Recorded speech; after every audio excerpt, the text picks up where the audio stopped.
Ms. Ali, I'd like to start with you. You've been an entrepreneur for a long time. You've seen a lot of history in this country and in D.C.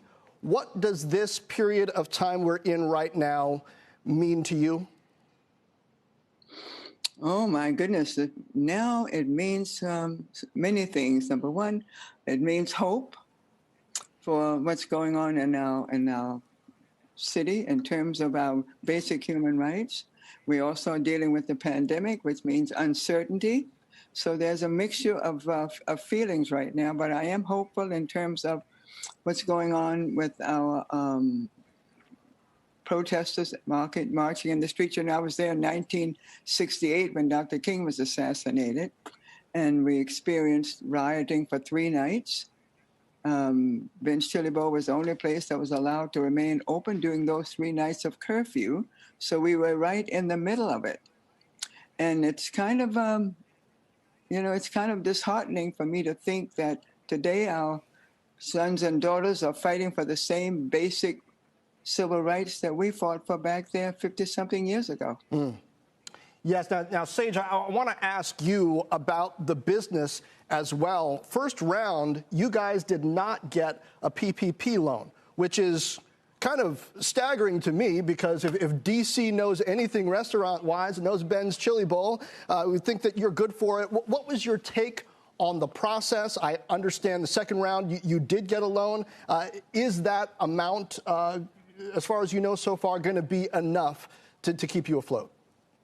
You know, the process was challenging. The loan was announced, and there was a kind of a short window to get everything together, and a lot of information was asked of us by the bank. So, we did miss the first round. It did come through in the second round, and we're very thankful for that.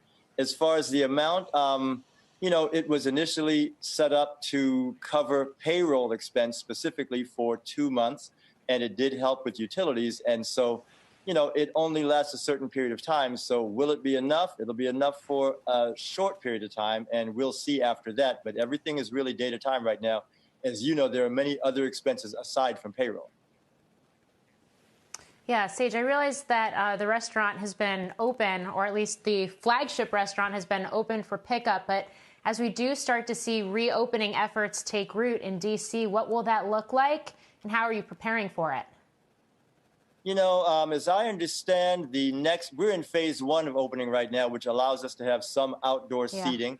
And our mayor was gracious enough to allow us to use the alleyway next to Ben's Chili Bowl U Street. So we actually have 2 locations open right now, Ben's U Street and Ben's H Street, and both have some outdoor seating. So that helps a bit. And phase 2, as I understand, will be allowing us to have, I believe it's going to be a 50% capacity, but we're awaiting the mayor's announcement on Friday, I believe, to really understand what that will look like. Mrs. Ali, I suspect that you are thinking a lot about what's most important for Ben's Chili Bowl during this reopening process and going forward. What's the most important thing for the business to focus on as you try to get through this challenging time? Well, first of all, we've got to make sure that our team members are safe and our guests as well.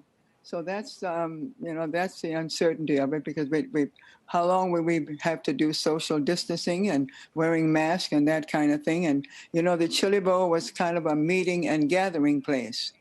And so I'm missing that terribly. And we had the busiest spring plan that we've ever had in terms of reservations of tourists coming and students from across the country.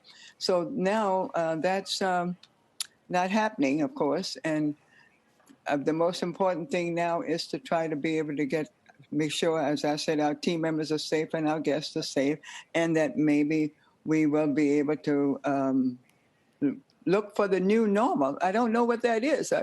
It's a little bit scary for me.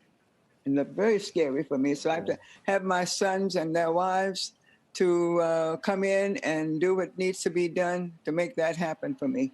Yeah, it's been challenging because, for us, as Mom said, the Chili Bowl has always been the real gathering place, and we were a gathering place for people of all races, all backgrounds, economic, religious, racial, cultural, whatever. And she sat with Dr. King, back there in the 60s, and he was planning his march and planning the change that he wanted to make and dreaming aloud. And so now, people still want to come in and gather and fellowship in a sense, and that's what has really been challenging. And so even when people can come in, if the social distancing is still in place, which we do want everyone to be safe, so it's very important, but for our business model, it does make a significant difference.